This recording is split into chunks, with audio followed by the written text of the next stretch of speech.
So, guys, we have 15 minutes. I'm going to start here. Let me introduce myself for you, and then if you can introduce yourself in a quick way. My name is Mayara. I'm from Brazil, from the website called Big Rock and Roll. So nice to see you here. Nice to talk to you. Thanks for the opportunity. Yeah, thank you. Yes, I'm thank you. I'm I'm Alex from Texas and from Culture Wars.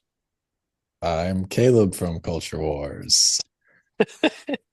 And to start this interview, I'm going to start asking about in the morning, and then I'm going to ask about the new album. So starting with in the morning I read about it that this song is very vulnerable and honest. And how was it for you to write this song, Alex? You said the song talks about your past, and do you still see parts of you and parts of the lyrics of Culture Wars that is from your life? Yeah, I think that song was interesting because a lot of it was me. Like when Caleb was coming up with the music, I was kind of just following him, and just letting things kind of slip out of my mouth or whatever. And so, once it all kind of came together, I just find it interesting what comes out of my brain when I'm like not, in my subconscious or whatever. But yeah, I mean, it still feels like some part of me, but I think when you kind of are able to write things down like that and solidify them, you can kind of like close the book, so to speak. Um, but no, I think I certainly felt very proud finishing it. I was like, okay, you did a good job, Alex. Yeah.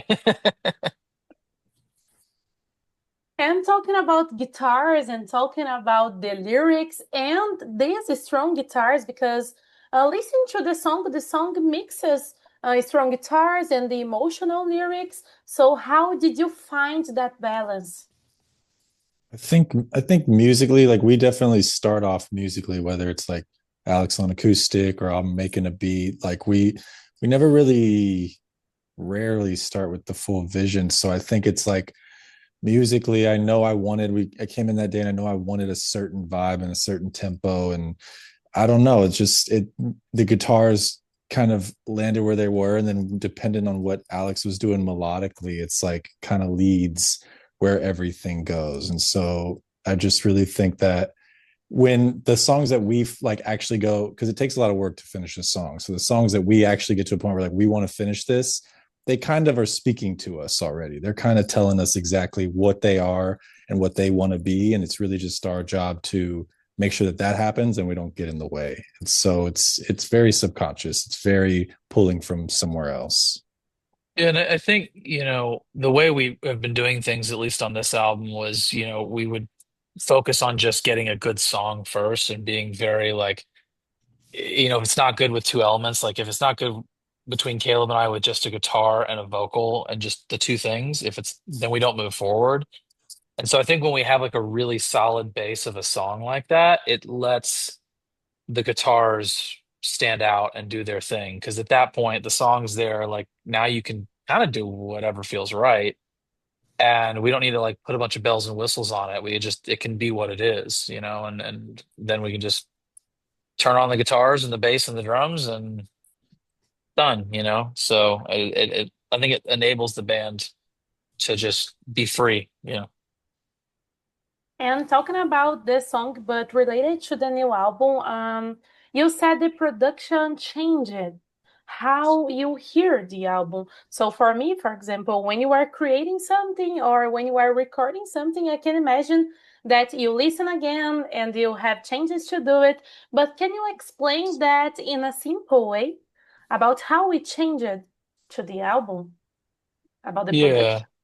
Yeah, I mean, when Caleb was who mixed it, so when he was working on it, I just mentioned to him like, hey, like go back to the drawing board, like think about like when we played the Philippine Arena, with Laney forever ago, and like just think about that massive, the energy and everything, like this big stadium. And after that, it like clicked, and then being being the stick in the mud I am, I was like, what if we redid everything? And so Caleb went back and remixed the entire album himself to Yeah. with that in mind.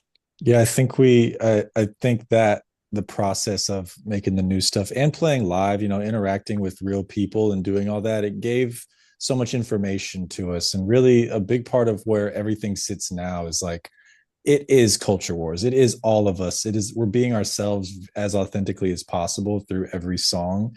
And I think like we gave ourselves permission to do that, to be a band and to be the instruments and nothing else. And so that is a huge difference that happened. And what about the name? Because the new album is called If Not Now, When? What does this title mean to you? Well, when we came up with it, it was very much like, this is our debut album. We've been spending years on it. If this doesn't work, like we don't know what works, like we quit kind of thing. So it's very much if not now when. But having said that, the name we're announcing very soon that we're announcing that the album is coming out very soon, but it will be announced with a new name. So that was the name of the album and that was the meaning of the album, but it's taken on a new life, and I think that's to the point of we've rewritten half the album. When we came up with that name, it was like 2 years ago. We've changed a lot. It doesn't feel like it fits anymore. Um, the sentiment stays the same, but yeah. And talking about shows and talking about the stage, you've shared the stage with bands like King, Wallows, Lenny. How have these experiences helped you to grow, to new fans come to the band too? Because it, I see my friends here in Brazil, for example, I have friends that really listen to you, and I listen to you on my Spotify. But opening to Kin, for example, we have different public and different kinds of fans. How have these experiences helped you to grow? I think it always helps us, grow and meet people in real life because our live show is no matter how great of a record we make, the live show is always better because we're a live band. We're just a very good live band. We rehearse a lot. We take it very seriously. It's not an afterthought. It's really the first thought. So for us, the best version of ourselves, it really is in person and live. But the other part of that is just simply, we we go on these tours and we have these like, top tier people that we're opening for. And for me, it's like classes in session. I'm watching them, our crew, we're trying to learn like how our crew's trying to learn how their crew operates. We're trying to learn how they operate. We're watching their show. We're watching how they like transition between songs, like how they perform night after night, like watching these very accomplished, great bands that have been doing it a lot longer than us and learning. It's a very good and quick education. And you now have more than 1 million monthly listens on Spotify. So when did you realize things were getting bigger for the band? Uh, I th- there's always a couple of moments and things like that. I think the major one is like typical ways. I think that was a big turning point. That was really when as I say, the key, like in a car, the key turned, and the engine came on. And then I think everything just grew together at that point. Um, but opening for Laney, that was a big leg up, I think. And that rolled into going back and doing Maroon 5. That was a very big leg up. Going to Mexico and playing with Wallows and having people singing our songs pretty loudly back to us when we're the opener. I mean, they're not supposed to be there for us, and they at least knew who we were. That was pretty shocking. So there's a couple moments like that I can think of. I don't know, Caleb, you got one? I mean, my dad said that the trainer at his gym was like playing music, and my dad's like, "Hold on, what is this typical ways?" And the trainer was like, "Yeah, this is band Culture Wars." He goes, "That's my son," and the dad is like, "Is your son the one in the tank top at the end?" And he was like, "Yeah," and I was like, "Oh wow, in Texas, Georgetown, Texas." I was like, "Yeah, we made it."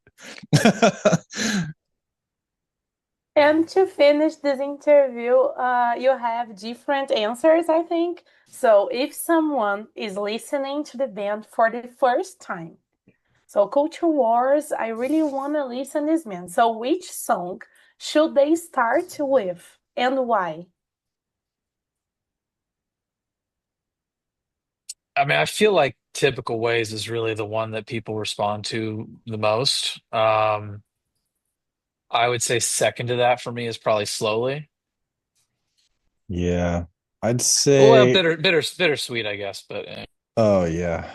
I'd say slowly. I just love that song. I've always loved that song. Also, one that doesn't have as much love for some reason, Wasting My Time is a banger. And I just like that song. And I think I would probably show that because it shows like a little, diversity in the sound and you'd show what we that do. first. Second. I'd show it second. All That'd be a right, number all right. two. Yeah, you're right.